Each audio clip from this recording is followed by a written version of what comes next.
एकदाच कर्जमुक्ती करा आणि शेतीमालाला भाव द्या. पुन्हा कर्ज सुद्धा शेतकरी कधी काढणार नाही. हे आजच नाही तर आपण अनेक वर्षापासून बोलतोय आणि आपण तो शेतकऱ्याचा मुद्दा हातात घेणार आहेत नाही, ना. पण दादा- परंतु आरक्षणाचा विषय संपल्याच्या नंतर दादा, आता कर्जमाफी झालेली आहे त्याच्यावर त्याच्याबद्दल तुमचं काय म्हणणं आहे? त्याच्यावर समाधानी आहात का तुम्ही? सरकारने जी आता मी कर्जमाफी समाधानी राहून काय करू? केली, शेतकरी पुत्र म्हणून नाही समाधानी नाही, आहात? शेतकरी कुठला समाधानी राहणारच आहे.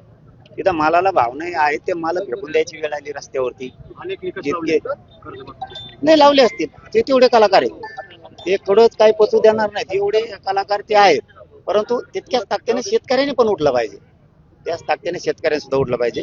इथे शेतकरी आंदोलन आहे म्हणून जाता जाता पंढरपूरला भेटतो. माझी तर मुक्तीच आहे. कर्ज मुक्तीच पाहिजे. त्या माफीनं काहीच होत नाही. मग निकष आले, पुन्हा निकष आले आणि जे पैसे फेडतेत त्यांचा प्रॉब्लेम होऊन चालला याच्यात. ज्यांनी कर्ज घेतलंय कधी फेडलं नाही त्यांना माफ व्हायला लागले. काही शेतकरी असे आहेत की ते सातत्यानं कर्ज घेऊन फेडतायत. त्यांचं काय? सरकारला काही बोलणार आहे का तुम्ही? काही सांगणार आहे का? कर्जमाफी नेमकी अशी असली पाहिजे किंवा अशी करा?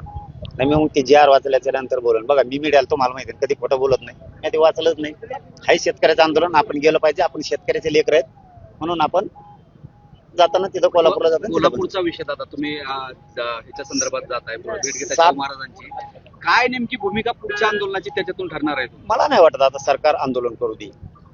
मला वाटत नाही असं. कारण ते आता मला वाटतं 22 तारखेला सातारा संस्थांच्या गॅजेटियरवरती अहवाल मागवला आहे. त्याच्यावरती चर्चा करतील आणि कोल्हापूर संस्थांचं गॅजेटियर सुद्धा येतील. श्रीमंत शिवराजे महाराज साहेबांचंही म्हणणं होतं की हे गॅजेट गेलंच पाहिजे.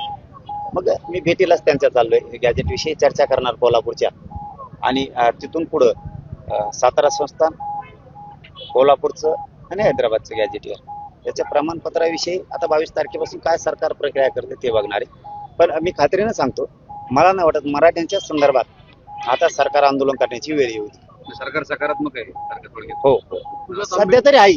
ते सकारात्मक नसलं तर आपण सुरू केलं त्यांच्या मागे. त्याला आता एक प्रश्न आहे की सध्या अन्न औषध प्रशासनामार्फत एक मोठ्या कारवाया राज्यात केल्या जात आहेत. त्याच्यात मुंडेंचा खूप मोठा रोल तुकाराम मुंडेंचा. काय सगळ्या त्या आंदोलनाच्या ज्या कारवायाकडे कसं पाहता, काय समजतात? आणि चांगलं आहे ते. त्या तुकाराम मुंडे साहेबांना जे धडकेबाज कारभार सुरू केलाय, अरे ते चांगलं आहे ना.